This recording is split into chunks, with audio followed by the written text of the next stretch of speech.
Next, we have someone who widens the lens quite literally and, yes, invites us to confront the question that sits behind strategy, innovation, and leadership, and the messy middle in every field. What actually matters next?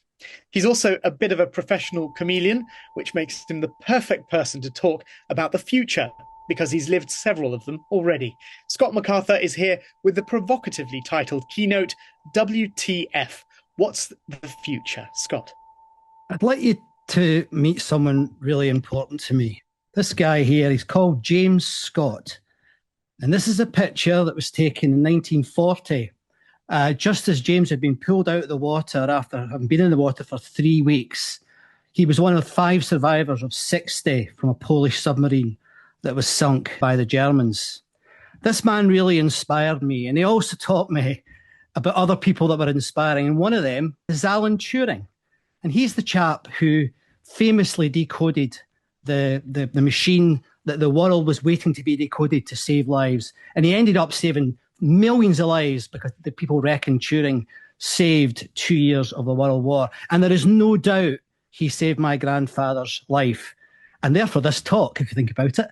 But what he did was, him and his team took 9 months to look at 150 million possible combinations of the famous machine. And this is something, if you took every one of those as a second, every one of those numbers as a second, there would be more seconds than there has been time in the universe. So this was a monumental feat.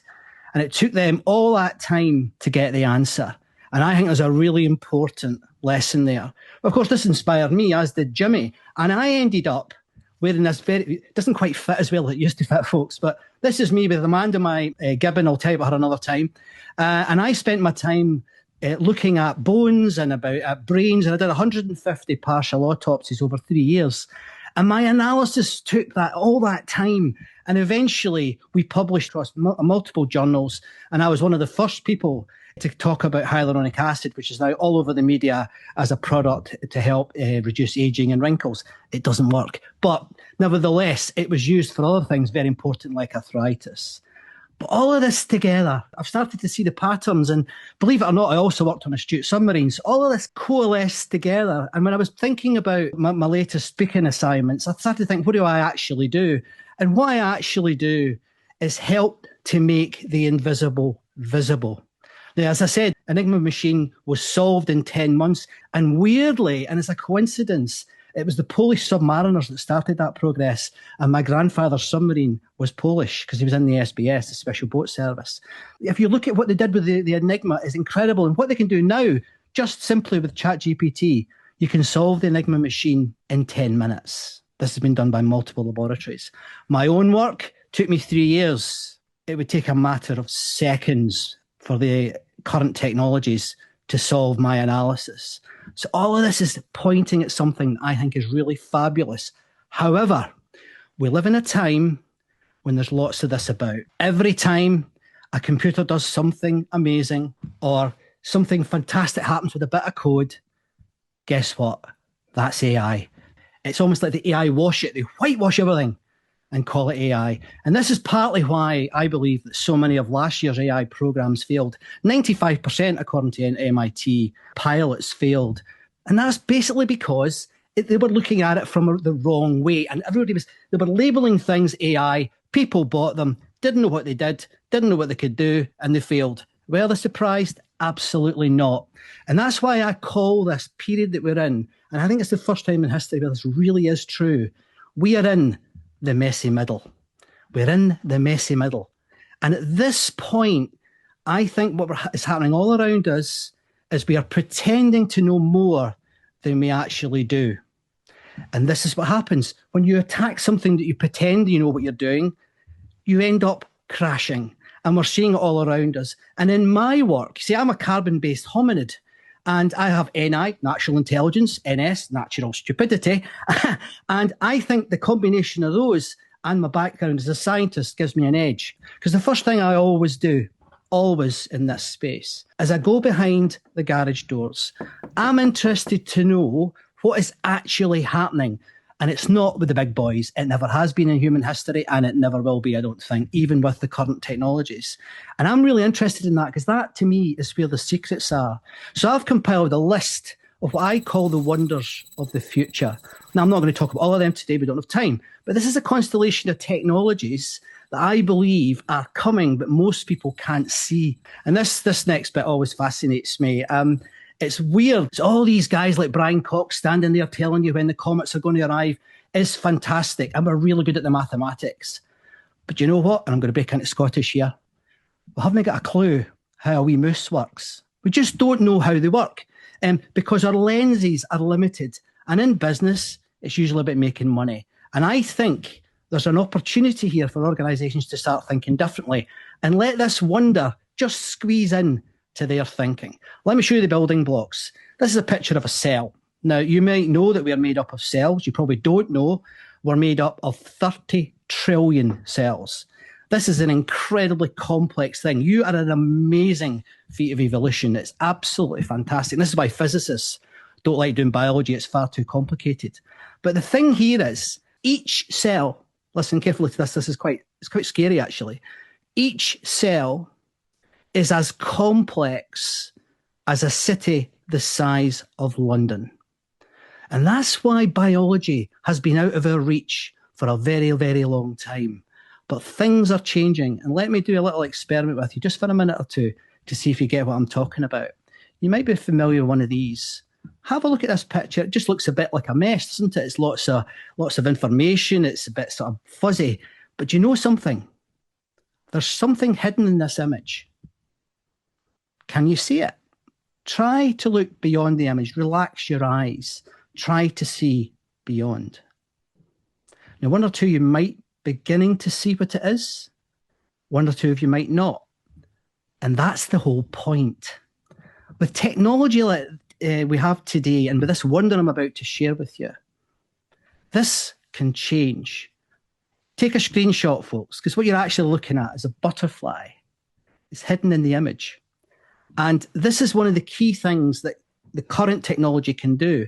And my wonder in this space is called pattern recognition. The messy middle feels full of noise and people don't know where we're going. I'm not sure where the outcomes are going to be. What is this AI? It doesn't work. Why am I being sold this by vendors all the time? Historically, the microscope, which I was a professional microscopist, showed us how the tiny worked, and the telescope showed us how the gigantic works. But now, with pattern recognition, we can see how the human body and biology works. The lady who's quoted there, Christina, she actually looks at whale song, and they are getting to the point they're going to understand how to speak, or at least understand how whales communicate. It's incredible. It's so complex. Imagine what we could do with human beings. And indeed, that's what many people are doing. In the space of biotechnology, we're looking at things like mining with plants. We're looking at things like increased health spans. We're looking at changes, therefore, to industries like insurance, to actuarial work. We're taking the gambling out of the city because these technologies using pattern recognitions can spot where things are going. It's absolutely potentially life-changing and globally impactful. It's an incredible new technology. The other thing, though, and much of what's been spoken about today, is human behaviour. Now, I call this now, because it's getting really interesting, we've moved away from the fairy stories of Jung and Freud, etc., and we're starting to almost develop a type of social physics. And this is going to have an impact on how we actually behave. Psychology has largely collapsed in the last 10 years. There's a good reason for that. But the new psychology that's coming, social physics, is looking at the reality of the data, where we can actually see what's really happening. This is the beginning of a different time. Imagine what we can find out about how humans operate. Your children might know some of these games like Minecraft, Roblox, built on the Unity platform. But did you know that these systems are about to go enterprise? They're incredible, these people in the garages, because they're using the data from these companies. They've been gathering data for over 10 years. But the data, they have the biggest database of buying behaviour in the world. If you've got kids, you know that's true. And they're about to go enterprise. This is going to change everything. So the companies you talked to just now about sales and marketing, etc., Do they have information like this lot? No. Can they see the patterns that these people can? No. This is going to be really, really different. And it also points, again, I mentioned it earlier, to the point the competitors of the future are very unlikely to be the ones that you have today. Now, we know from history, and I love this quote, and it's difficult to find the actual source of it. There's various claims of it, but it says, we shape our tools and thereafter our tools shape us. We've seen it with the wheel, we've seen it with fire, we've seen it with the silicon chips, etc. What could pattern recognition do to your industry? What direction could your business take? This pattern recognition, this wonder of the future. But there are two things I want you to think about before I leave. Without data, you're just another person with an opinion. You're Carl Jung. You're making stuff up and you're selling it. It looks great and people buy it. But if all you have is data, all you are is just an algorithm. You don't have that human part of you that can actually push through, other speakers have talked about, into the organization, make things real. And that's why I think people need to learn to develop future literate leadership. And that is for another talk. But I do believe, because of this wonder, pattern recognition, that the only time that's going to be more exciting today is going to be tomorrow. Thank you very much.